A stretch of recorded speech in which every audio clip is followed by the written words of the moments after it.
Daralun, video pernikahan seorang kakek berusia 70 tahun dengan wanita muda yang usianya terpaut jauh viral. Video tersebut diunggah oleh sejumlah akun media sosial, diantaranya Instagram @terangmedia pada Senin 22 Agustus 2022.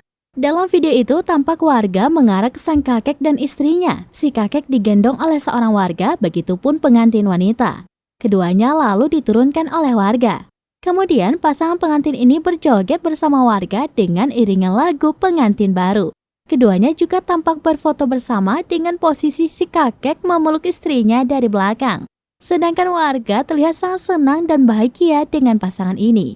Dari keterangan pengunggah, pernikahan ini terjadi di Muara Tapus, Amuntai Tengah, Hulu Sungai Utara, Kalimantan Selatan pada Minggu 21 Agustus 2022.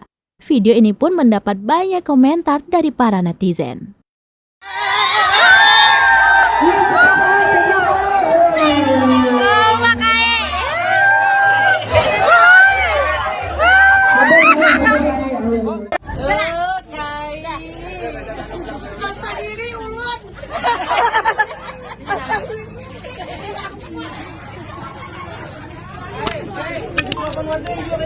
Hey,